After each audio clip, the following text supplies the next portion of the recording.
Satnam, Satnam, and welcome. Welcome to today's Sovereign Women podcast episode, where I want to take time to share with you all a real life story of a transformative journey that one of my clients experienced. This profound healing and change that she metamorphosized herself through when she joined my academy.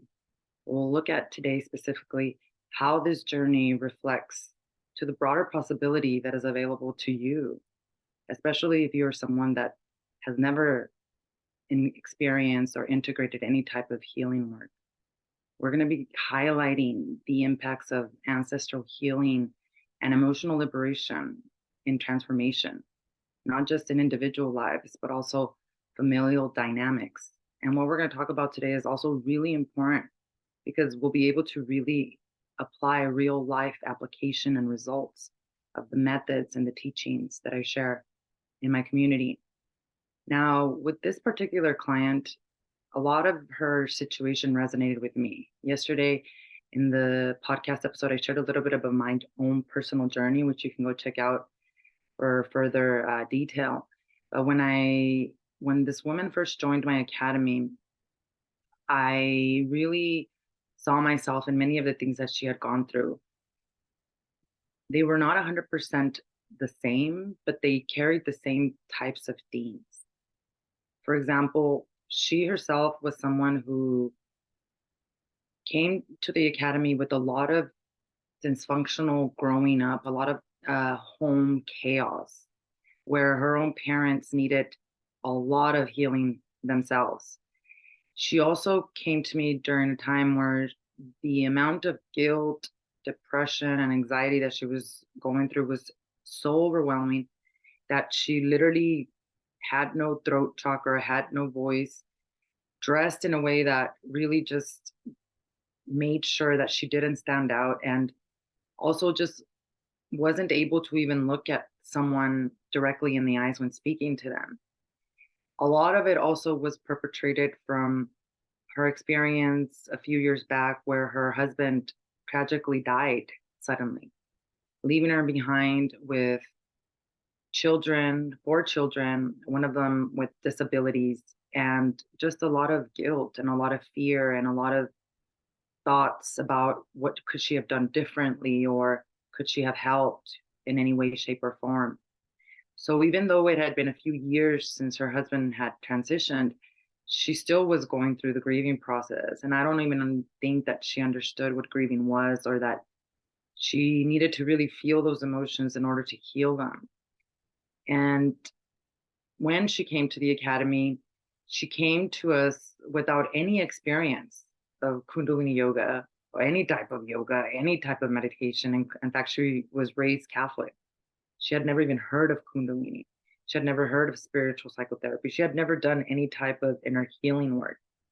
But because she carried so much pain and so much guilt and such low level of self-worth, she was incredibly committed. And she had prayed to God for an answer to help her heal. And that's when the academy came to her, when I came to her. So as she joined the academy, there were a lot of things that were challenges for her at the beginning. It wasn't the fact that she had never meditated. It wasn't the fact that she had never heard of Kundalini Yoga and meditation. It wasn't the fact that she had never heard of spiritual psychotherapy, A Course in Miracles. It was the fact that a lot of awareness was coming to her about the real reason why she carried so much guilt, why she carried so much pain. So in the first few weeks, it was a chaotic tower card moment, like in the tarot, where everything seemed to be falling apart. And all of these barriers that she had put up in the subconscious mind, as they were being broken down, started to reveal this deep, deep pain, this inner understanding of what the root cause was of everything that she had experienced. And she started to apply these techniques and these practices. And she continued, not just because of her level of a commitment and because she's a badass, but also because she literally was seeing so many differences in her life and in the life of her children. She wrote me this really beautiful testimonial that I'm going to read to you right now.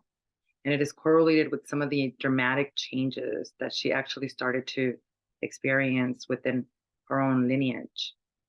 You see, she started to notice that her son, the son that at one point had disabilities, started to light up and become happier. There was one time where she was practicing a particular module in the Sovereign Women Academy that was related to forgiveness and was related to the healing of the relationship with her parents. And she shared with us how, after she practiced that module, how literally the next day her parents came to visit her unannounced. And she had an experience with them where she was able to not only express what she hadn't been able to express for all of her life, but she was actually able to help them and direct their path, where she received the incredible miracle of being able to heal that relationship with them. And not only that, but the relationship within themselves, her two parents. So she was ecstatic. And after these changes started to occur, she wrote me this really, really beautiful testimonial that I want to share with you all today. She says in this testimonial, everything came in such a mystical, perfect, and unexpected way. I am amazed to be able to look at this very healing miracle in me and my family because of the Sovereign Women Academy. I feel so confident that this work we are doing works in the most sublime desires of our hearts. Now I know that I come from a royal lineage, loved, respected, cared for, and protected by divine laws. I am the daughter of a home that was destroyed and now has been rebuilt. Everything makes sense. I was able to see love enter my once broken home and transform it and completely heal it. Wow, I am the happiest person on the planet. I'd like to thank you again for your intervention in this reality. And that's just one of the very beautiful and eloquent messages that she shares with us, because that's another thing that completely changed and transformed within this beautiful woman. Her throat chakra completely opened up. And every time she shares something in the academy, whether it's in our morning sadhana practice or whether it is in our group coaching call on Mondays, the way she writes it and how she expresses herself, I tell her, you are a poet. So this potential in her uncoiled. And not only was she able to open up her throat chakra, but she was able to come back home to herself, healing the inner home in order to heal her outer home, which was her children and the day-to-day life that she lives. Now, she, of course, being raised Catholic, being never exposed to Kundalini Yoga, it didn't stop her from doing this work. She stayed committed. I want to say she's probably like, I don't even know what her astrological sign is, but she reminds me of a Capricorn. She's probably a Capricorn or a Taurus, because she just, nothing was going to stop her from this healing. Nothing was going to prevent her from breaking the cycles. So one of the ways that really supported her through the journey and continues to support her through the journey is the community aspect. Because I believe that when we are in this healing journey, if we're going through these karmic patterns of depression, addiction, childhood trauma, and especially toxic relationship patterns, these are things that we keep to ourselves. These are things that we don't want to talk about. There's shame and guilt around it. And truly, we just don't want to be a burden, especially if you're like a very independent masculine woman. You don't want to be a burden to anyone around you. So one particular facet of the academy that really supported her and continues to support her on her journey, because she's been in this journey less than a year, and yet she's received this amount of transformation already, has been the community aspect, where she's able to really gauge what other women have done in the community, but also now she's able to inspire all of the other women that are newly starting in the community to see what is possible for them. And I will say that seeing her now, even though it's virtually, the radiance and the amount of confidence and connection to God that she radiates is something that completely amazes me and inspires me every single day of my life. So there's a lot of mindset shifts that we have to make in order to embrace undergoing such profound changes. For this to happen, we need to actually first admit that we need the healing. We block our own healing by not admitting, by not allowing ourselves to heal. Because you see, when we finally admit that we are running on these ancestral karmic patterns and that we need to heal, that is the day that you finally give yourself permission to heal. And when you give yourself permission to heal, let me tell you, because it happened to me and it happened to the women in my academy, the floodgates open and God bestows upon you the right people, the right methods, the right community for it to actually happen. The only thing we have to do is we have to stay open with our hearts. We have to stay patient and we have to trust the process, the method that is being given to you, especially if it's given to you from someone like me, who's actually not only practiced the method, but gotten the results that you're here to get. And it's also really, really important for us to be able to allow ourselves to finally move beyond this old timeline of identification with pain and trauma and allow ourselves to step into our sovereign power. Now, there are setbacks on the journey that come through the transformation journey. And these setbacks will only support us and propel us forward at an even faster rate because you're being supported by community. But it's also really important for you to reflect upon the progress that you are making. And for that, we have assessments and sheets and coaching calls to help you really understand. The truth is that you're going to be able to gauge the process very easily, because what happens with the healing journey is that you become more sensitive.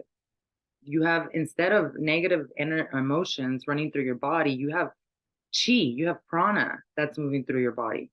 So when that happens, is you're basically more intuitive and you're no longer numbing your life, which means you're able to really gauge and become more aware. And that can be very daunting for some people because a lot of people are actually afraid of self-awareness. I welcome self-awareness in my life every single day. I always pray to God to show me my blind spots. And that's also why I always have my own mentors and coaches, because without that, I would be running like a hamster on a hamster wheel, not realizing that there are things that I can absolutely start to focus on to release instead of denying them or spiritually bypassing them. So what I would love for you to do is to take a moment to just be quiet and mindful. I mean, you could easily go to my YouTube channel here and pull one of my meditations and start to actually practice it. But before we get into the actual technology, I want you to use this as your homework assignment to actually just sit and reflect upon what are the challenges that you keep repeating over and over in your life. Now, I do have an actual assessment that I give out in the academy that if you're interested in taking, you can just send me a DM assessment and I will DM it to you so that you can actually answer these questions to see particularly how severe the ancestral trauma patterns are actually running and operating in your life. So if you're interested in that, feel free to send me a DM and I'll definitely send it your way, or put a comment here below in the YouTube channel, in my YouTube video. So what we want to take into consideration from what I've shared with you today is that you never have to have any type of experience with any type of inner healing work, especially Kundalini Yoga or spiritual psychotherapy, to begin the journey. B, you have to learn to allow yourself to heal by acknowledging that healing is necessary and needed in your life, and that doesn't make you broken or less than anyone else. That in fact, that makes you courageous, that you are basically choosing yourself to disrupt these ancestral karmic patterns. And C, you got to really stay in tune with the community that keeps you committed, because it's not that we don't have time to do the inner work. It's that our ego or identification with that trauma pattern is so strong and has been in us for such a long time that it's going to fight us, especially as you're getting ready to disrupt it, which is why coaching and community come in hand to help support you that. Now, if you have any further questions about the process of the inner work, what I call the AVI method to disrupt ancestral karmic patterns, I want you to put them down below in the comments. We are building and fostering a community here on my YouTube channel, on Facebook, on Instagram, and on TikTok of sovereign women like you who are gaining clarity and liberation on their own personal journeys from ancestral traumatic emotional patterns of pain that no longer serve them. I'm going to thank you for you, and I want to invite you to share this video, to like it, and to subscribe, because I will be going live again tomorrow on the same time to share with you more tools, more techniques, and more tips to disrupt the ancestral karmic pattern. I look forward and connecting with you again tomorrow. Setna.